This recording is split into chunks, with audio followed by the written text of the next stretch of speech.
अस्सलामुअलैकुम वरहमतुल्लाहि वबरकातुहू जी नाज़रीन, अज का विलाग असी करांगे पंजाबी दे विच, क्योंकि काफ़ी दोस्तां ने फरमाइश की थी कि पंजाबी दे विच भी कोई विलाग बनाओ। तो अज दे विलाग विच इंशाअल्लाह असी हाज़र होवांगे उस हस्ती दे कोल जिन्हां सियालकोट की धरती नूं अपने इल्मो इरफान दे नाल मुनव्वर कीता ते जिन्हां दी बारगाह विच लोकां ने हाज़र हो के अपनी जिस्मानी रूहानी अमराज की शिफा भी पाई ते कुरबे इलाही भी मिलिया ते दुनिया आखरत दियां कामयाबियां भी समेटियां। उन्होंने अपने बारे विच एक शेर भी लिखिया ते इस शेर तो इंशाअल्लाह तुसी पहचान भी जाओगे असी किन्हां दी बारगाह च हाज़र हो लगे हैं। फरमांदे ने कि बंदा हूँ खुदा का, उम्मती प्यारे नबी का हूँ, हसनैन का गुलाम हूँ, खादिम अली का हूँ।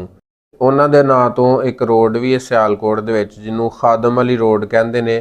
तो आओ असी तुहानू लैके चलने हैं जी। लजपाल नबी मेरे दर्दां दी दवा देना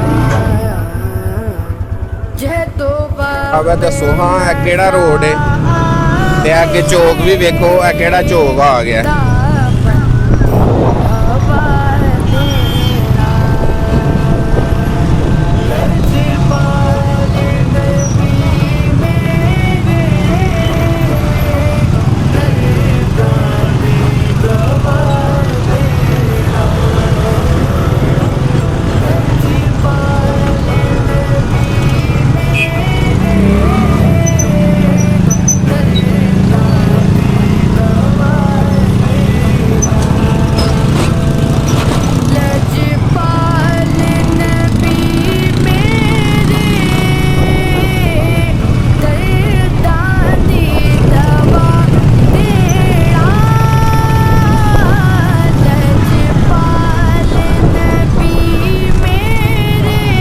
जी जनाब असी पहुँच गए हैं खादम अली रोड पे।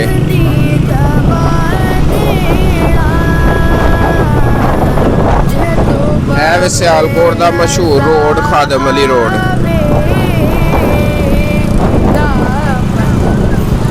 जी नाज़रीन, तो यह मस्जिद है जी हकीम खादम अली साहब रहमतुल्लाहि तआला अलैह उन्होंने नाम तो मनसूब मस्जिद है। इस मस्जिद की ज़ियारत भी करो जनाब।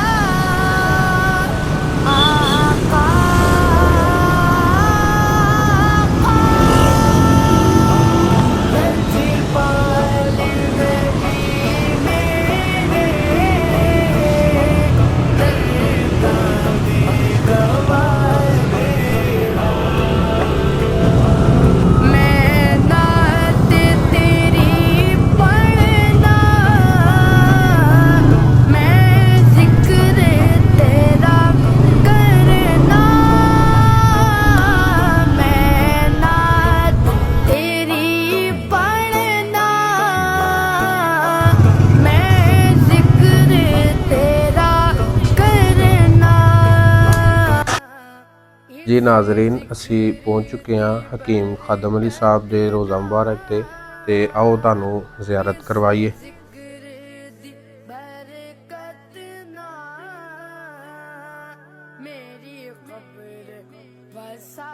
ए जनाब होरां दे अहले खाना उन्हां दियां कब्रां मुबारक भी ने इत्थे। ए जनाब दी बेटी, इधर जनाब दी अहलिया, ठीक है। हकीम खादम अली साहब रहमतुल्लाहि तआला अलैह वो अल्लाह दे नेक बंदे बरगज़िदा बंदे होए ने कि आपने सारी ज़िंदगी अपनी ज़ात वास्ते अपनी दुनिया वास्ते कोई जमा पूंजी नहीं बनाई, ठीक है। तो एक बंदा आया आपदी बारगाह विच आके कह लगा कि जनाब तुसी सारी ज़िंदगी दरवेशी विच ही गुजार छड़िए, फकीरी विच ही गुजार छड़िए ते अपना कुछ बनाया क्यों नहीं। तो जनाब होरां फरमाया कि यार असी पुछया ही कि अगे भी कोई जान देंदे हो, तो उत्थों आवाज़ आई कि अगे कुछ नहीं जान देंदे। ते असी फिर सोचा कि जो अगे जान देंदे ने वो नाल लैके जाइए। तो जनाब होरां दे बारे विच यह भी सुनन च आया कि आप दी उम्र मुबारक तकरीबन 100 साल होई है। ते आप 100 साल की उम्र दे विच ना कुरान शरीफ पढ़ते हैं पे ते ऐनकां तो बगैर, चश्मिਆਂ तो बगैर। तो एक बंदा आके कह लगा कि जनाब तुसी माशाअल्लाह इन्नी उम्र हो गई है तो हजे भी तुसी ऐनकां तो बगैर कुरान शरीफ पढ़ते हो पे, मैनूं भी कोई नुस्खा दसो हाँ। ਤੇ ਜਨਾਬ ਹੋਰਾਂ ਫਰਮਾਇਆ ਕਿ ਤੂੰ ਜਿਹੜਾ ਨਾ ਪਿਆਜ਼ ਦਾ ਅਰਕ ਆਪਣੀ ਅੱਖਾਂ 'ਚ ਪਾਇਆ ਕਰ, ਠੀਕ ਹੈ। ਤੇ ਉਹ ਕਹਿ ਲਗਾ ਕਿ ਨਹੀਂ ਜਨਾਬ, ਜਿਹੜਾ ਤੁਸੀਂ ਨੁਸਖਾ ਅਪਣਾਉਂਦੇ ਉਹ ਦੱਸੋ। ਜਨਾਬ ਹੋਰਾਂ ਫਰਮਾਇਆ ਕਿ ਸੁਰਮਾ ਪਾਇਆ ਕਰ। ਤੇ ਉਹ ਕਹਿ ਲਗਾ ਕਿ ਨਹੀਂ ਜਨਾਬ, ਜਿਹੜਾ ਤੁਸੀਂ ਨੁਸਖਾ ਅਪਣਾਉਂਦੇ ਉਹ ਦੱਸ। ਤੇ ਜਨਾਬ ਹੋਰੀ ਫਰਮਾ ਲਗੇ ਸੁਣ, ਫਿਰ ਅਸੀਂ ਅੱਜ ਤੱਕ ਕਿਸੇ ਗੈਰ ਮਹਿਰਮ ਔਰਤ ਨੂੰ ਨਹੀਂ ਦੇਖਿਆ, ਆਪਣੀਆਂ ਨਜ਼ਰਾਂ ਨੂੰ ਨਾਪਾਕ ਨਹੀਂ ਕੀਤਾ। ਇਨਸ਼ਾਅੱਲਾ ਅਸੀਂ ਹੁਣ ਜਨਾਬ ਦੀ ਬਾਰਗਾਹ 'ਚ ਹਾਜ਼ਰ ਹੋ ਕੇ ਦੁਆ ਵੀ ਕਰਨੇ ਆ। ਤੇ तमाम ਸਾਡੇ ਵੀਵਰਸ ਜਿੰਨੇ ਵੀ ਦੇਖਣ ਵਾਲੇ ਨੇ ਉਹਨਾਂ ਵਾਸਤੇ ਵੀ ਇਨਸ਼ਾਅੱਲਾ ਸਭ ਦੇ ਅਹਿਲੇ ਖਾਨਾ ਵਾਸਤੇ तमाम ਮਰਹੂਮੀਨ ਵਾਸਤੇ ਇਨਸ਼ਾਅੱਲਾ ਦੁਆ ਕੀਤੀ ਜਾਏਗੀ। ਮਾਸ਼ਾਅੱਲਾ ਜੀ, ਮੇਰੇ ਮਾਮੂ ਜਾਨ ਜਿਹੜੇ ਇਸ ਆਸਤਾਨੇ ਦੇ ਬੜੇ ਅਰਸੇ ਤੋਂ ਖਾਦਮ ਨੇ, ਮਾਸ਼ਾਅੱਲਾ ਉਹ ਵੀ ਤਸ਼ਰੀਫ ਲੈ ਆਏ ਨੇ। ਤੇ ਇਨਸ਼ਾਅੱਲਾ ਅਸੀਂ ਹੁਣ ਮਾਮੂ ਜਾਨ ਕੋਲੋਂ ਇੱਕ ਬਹੁਤ ਹੀ ਪਿਆਰਾ ਜਿਹੜਾ ਕਿ ਜਨਾਬ ਹਕੀਮ ਖਾਦਮ ਅਲੀ ਸਾਹਿਬ ਨੇ ਲਿਖਿਆ ਉਹ ਕਲਾਮ ਵੀ ਸੁਣਾਂਗੇ ਤੇ ਇਨਸ਼ਾਅੱਲਾ ਵੀ ਤੁਹਾਨੂੰ ਦਿਖਾਵਾਂਗੇ। मन कोश लोहे दिल पर या रब है नाम तेरा, मन कोश लोहे दिल पर या रब है नाम तेरा, वहमो गुमा से ऊंचा पाया मुकाम तेरा, ये चांद और सूरज बामे फलक पे दायम, ये चांद और सूरज बामे फलक पे दायम, जलवा दिखा रहे हैं हर सुबह और शाम तेरा, जलवा दिखा रहे हैं हर सुबह और शाम तेरा, है राह है हिकमत और फलसफी परेशान, है राह हिकमत और फलसफी परेशान, आता नहीं समझ में हुस्ने नज़ाम तेरा, आता नहीं समझ में हुस्ने नज़ाम तेरा, खादिम को अपने दर का या रब बना गदागर,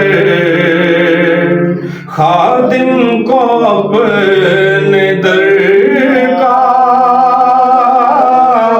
या रब बना गदागर, देखे न दर किसी का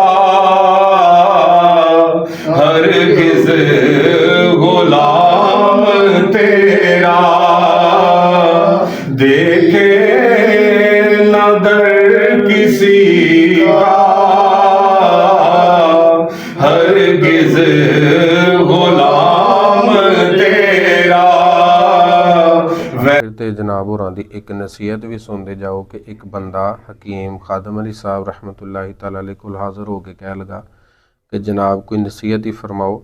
ਤੇ ਜਨਾਬ ਨੇ ਫਰਮਾਇਆ ਕਿ ਦਮ ਤੇ ਕਦਮ ਇਹ ਕਦੀ ਵੀ ਅੱਲਾ ਦੀ ਯਾਦ ਤੋਂ ਗਾਫਲ ਨਹੀਂ ਕਰਨੇ। ਦਮ ਯਾਨੀ ਜਿਹੜਾ ਸਾਹ ਨਿਕਲੇ ਉਹ ਉਹਦੀ ਯਾਦ ਤੋਂ ਗਾਫਲ ਨਾ ਨਿਕਲੇ, ਹਮੇਸ਼ਾ ਆਪਣੇ ਸਾਹਾਂ ਨੂੰ ਅੱਲਾ ਦੇ ਜ਼ਿਕਰ ਦੇ ਨਾਲ ਤਾਰ ਰੱਖੋ। ਤੇ ਕਦਮ ਜਿਹੜਾ ਕਦਮ ਉੱਠੇ ਉਹ ਉਹਦੀ ਯਾਦ ਵੱਲ ਹੀ ਜਾਏ। ਹੈ ਸੁਬਹਾਨ ਅੱਲਾ। ਕਿੱਡੀ ਪਿਆਰੀ ਨਸੀਹਤ। ਇੱਕ ਬੰਦਾ ਕਹਿ ਲਗਾ ਜਨਾਬ ਰਿਜ਼ਕ 'ਚ ਬੜੀ ਬੇਬਰਕਤੀ ਹੈ, ਰਿਜ਼ਕ ਦੇ ਵਿੱਚ ਬਹੁਤ ਤੰਗੀ ਹੈ, ਕੋਈ ਵਜ਼ੀਫਾ ਹੀ ਇਰਸ਼ਾਦ ਫਰਮਾਓ। ਤੇ ਆਪ ਨੇ ਫਰਮਾਇਆ ਕਿ ਇਸਤਿਗਫਾਰ ਕਰਿਆ ਕਰੋ, ਹੈ ਇਸਤਿਗਫਾਰ ਕਰਿਆ ਕਰੋ। ਕਹਿੰਦਾ ਜਨਾਬ ਅਸਤਗਫਿरुल्लाह ਤੇ ਬੜਾ ਪੜ੍ਹਦਿਆਂ ਰਹੀਦਾ। ਆਪ ਨੇ ਫਰਮਾਇਆ ਅਸੀਂ ਪੜ੍ਹਨ ਵਾਲੋਂ ਨਹੀਂ ਕਿਹਾ, ਅਸੀਂ ਕਰਨ ਵਾਲੋਂ ਕਿਹਾ ਹੈ। ਤੇ ਪੜ੍ਹਨ ਵਾਲੇ ਤੇ ਬੜੇ ਨੇ ਲੇਕਿਨ ਕਰਨ ਵਾਲੇ ਕੋਈ ਨੇ, ਯਾਨੀ ਜਿਹੜੇ ਸੱਚੇ ਦਿਲੋਂ ਉਹਦੀ ਬਾਰਗਾਹ 'ਚ ਮਾफ़ੀ ਮੰਗਣ। ਤੇ ਇਸਤਿਗਫਾਰ ਦਾ ਮਤਲਬ ਇਹ ਹੁੰਦਾ ਹੈ ਅੱਲਾਹ ਕੋਲ ਮਾफ़ੀ ਤਲਬ ਕਰਨਾ, ਆਪਣੇ ਗੁਨਾਹਾਂ ਨੂੰ ਪੇਸ਼ੇ ਨਜ਼ਰ ਰੱਖ ਕੇ ਅੱਲਾਹ ਦੀ ਬਾਰਗਾਹ 'ਚੋਂ ਆਪਣੀ ਮਾफ़ੀ ਤਲਬ ਕਰਨਾ। ਤੇ ਉਮੀਦ ਹੈ ਤੁਹਾਨੂੰ ਅੱਜ ਦਾ ਵਿਲਾਗ ਪਸੰਦ ਹੋਇਆ ਹੋਵੇਗਾ। इंशाअल्लाह ਅਸੀਂ ਮਿਲਾਂਗੇ ਅਗਲੇ ਵਿਲਾਗ ਦੇ ਨਾਲ। ਸ਼ੁਕਰੀਆ, ਜਜ਼ਾਕੱਲਾ।